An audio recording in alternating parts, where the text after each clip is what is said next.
Today is a big day for me. It's day 28, and this is, I think, my last regularly scheduled update for this video project. When I first started a month ago, I estimated this project would last about 30 days. I was thinking 4 weeks, which usually makes a month, and a month is usually 30 days. That's where I came up with that nice round number. Not much of a difference between 28 and 30 days. And really, most intensive outpatient programs are around 4 weeks for a total of anywhere between 12 and 20 days. Some go longer for sure, but that's typical from what I've seen. My unconventional intensive treatment plan was every day for the past 28 days. Several hours a day, every day of the week. I did the work. I put in the time, but without going anywhere, which is part of what made this unconventional. Most intensive treatment programs have a treatment team. Individual therapist, group therapist, family therapist, psychiatrist, maybe a social worker. Lots of people involved to provide lots of feedback loops.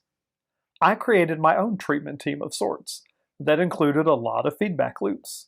Medical and mental health folks, friends and family, and even some complete strangers I wouldn't have met outside of this process. A lot of similarities to a traditional intensive treatment program, just without upending my life to do it. I invested the same amount of time and energy, actually more just looking at the math of the time involved. And I know it's not about the FaceTime with the therapist. I see someone for 45 to 50 minutes once a week. The other 167 hours in a week is where the real change happens. And I'm not there for that. I'm not discounting my role in the treatment process, but I'm also not overstating it. The bulk of change happens when we take what we learn through our therapeutic interactions and apply it to our lives in real time with real-time feedback. I know what I did won't work for everybody, maybe not even for most people, but it's worked for me. And that reinforces my long-held belief that there is no single best way to address mental health needs to live your happiest and healthiest life. I did what worked for me. I honestly wasn't sure it would work out as well as it did, so I guess I was a bit of an experiment. And for sure, I had a backup plan for a more traditional approach if this hadn't produced the changes I wanted. But so far, I'm right where I wanted to be. So what worked for me? Medication, for sure. Being open and honest with my medical provider. Setting aside my ego and accepting the fact that I needed something stronger than willpower or faith or therapy. And now accepting the fact that I might be on these medications for a long time, maybe even for life. That's okay. There's no shame in taking care of myself, and medications are one of the tools I can use to be my best self. Worksheets and activities also worked for me. Doing things that I've shared with clients for years. Some of them I knew were good tools. Some I assigned just out of habit, and it turns out they're really good activities. Journaling was helpful. I talked about this one a lot. I didn't really believe in it. Not really. Now I am a complete convert. Books. There are a lot of great books out there. I shared in other videos some of the books I found helpful and why. I don't think there's a perfect book out there for all people. I had to look through a lot of things and find what resonated with me. And it wasn't a single book. It ended up being more than a dozen. And they weren't all psychology or mental health. I found a lot of comfort in reading other things that opened my mind in general. I love to read, so that had to be part of my treatment plan. Lots and lots of talking with professionals, with friends, with family, with my boyfriend. Therapy's been called the talking cure for a reason. Talking is a way I can understand and process the things happening in my life. The feedback loops from engaging with others has been invaluable. Professionals who can shift my perspective. Friends who serve as mirrors to reflect back realities that maybe I'm not always ready to see. That one's a bit of a double-edged sword. Sometimes it's been things where I need to make some changes to be better. And sometimes the change I needed to be better was changing my mindset about myself. Just knowing there is power in saying things, acknowledging things. It forces me to do something about it if I don't want to stay stuck. Once I've said it, it's out there. And once it's out there, if I don't do something about it, I'm the one choosing to stay stuck. Accountability helped. Those feedback loops I talked about, they held me accountable. Talking to people, engaging with people, posting these videos, even if nobody ever saw them. The reason intensive outpatient programs can be so effective is because they're consistent treatment. You're held accountable for showing up and doing the work. Yeah, you can bullshit your way through it if you want, but just showing up every day and trying something is likely to make some positive change, even if it's just setting the stage for later. Accountability is a big part of why I pushed through this on the hardest days. And part of that accountability turned out to being an outpouring of positive support, mostly from people I know, my de facto treatment team, my friends who watch these shares, fellow professionals who were curious about a therapist either essentially treating themselves or managing their own treatment process, and whether or not this could work, and their positive encouragement to give it my all. Complete strangers who I've met through this process, including at least one new friend across the pond. Lots of things worked. There were also a few things that didn't work so great. Not every activity I chose was a good fit. That happens with most therapy clients at some point. We choose things we think will work or things that have worked in the past with other people. But it's not always a surefire thing. I've seen clients get frustrated with that in the past. I have a new appreciation for that specific frustration, investing time and energy in something to get nothing out of it. I didn't get mad at myself or lose faith in the process. But I did have to remind myself that there's value in trying things even when they don't work out perfectly. It's still forward momentum. And it helped me zero in on things that would work better. My timing wasn't always so great. I pushed myself really hard in this process, trying to mimic the pace and workload I would have seen in a more conventional intensive treatment approach. But like I said before, the math did not equal out. I did this 7 days a week instead of 3 or 4 or 5 days a week.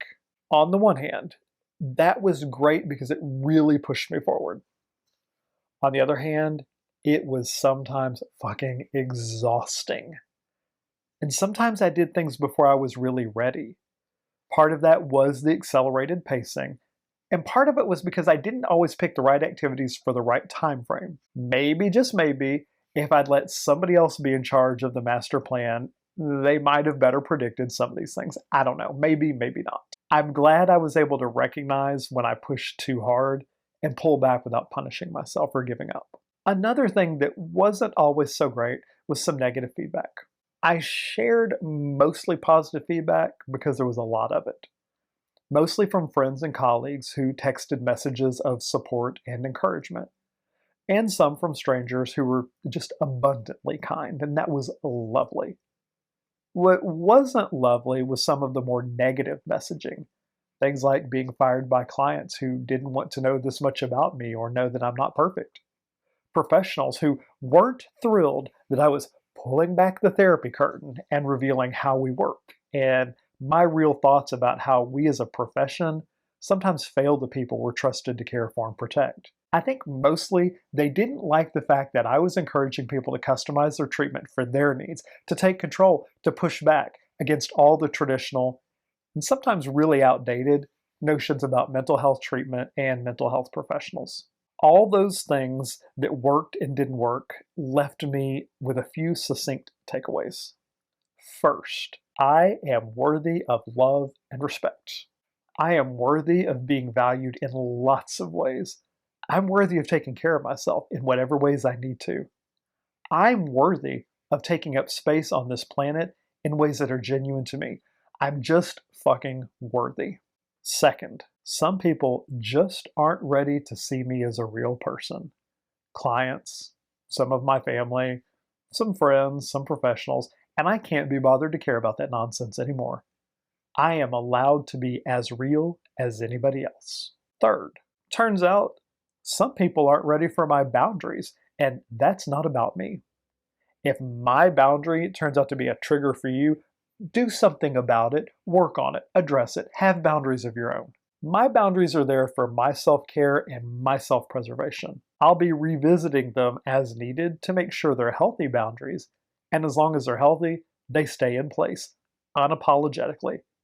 And people who don't like it or can't accept it are free to, well, fuck off. Fourth, I have an ego the size of Montana. And for too many years, that ego has kept me from making the best decisions about my own health and happiness. Admitting I needed any treatment was a blow to my ego as a whole. Admitting as a working professional in this field that I wasn't perfect and I needed some changes, pretty big blow to my professional ego. Turns out, all that ego was just getting in my way. It didn't serve me. Ran contrary to the core beliefs I thought I had, and definitely contrary to the core beliefs I want to have. Finally, a big takeaway is therapists can be so full of shit when it comes to pretending to be open and honest and frank about everybody needing some help at some point in their lives. Yeah, we say it. Yeah, we actually believe it, but we aren't living it. If we were really living it, really walking that walk, this process would be much less stigmatized. There is no shame in me getting help for my mental health needs. It does not make me less of a therapist. In fact, I think it makes me more of one. I think it makes me better at my job. So what happens next? I have no idea. Maybe I'll make sporadic updates about my continued progress. Or maybe this really is the end of this project. Maybe I'll finally launch that 5 minutes on the couch video series I've talked about for 3 long years. Maybe my practice will do more informational videos about all kinds of topics. I think we have a good amount of talent with a lot of wisdom to share. Maybe I'll finally finish that dissertation, since I am truly down to the last remaining months before I run out of time. Or maybe I'll finish that book I started. For sure, I'm going to keep making progress. I'm going to stay focused on physical and mental health. I'm going to keep working on my relationship, which, by the way, is in a really good place right now, and we're making solid plans for the future. I'm going to keep working on being the best, happiest, healthiest version of me. That's where I'm at today. I won't be back tomorrow.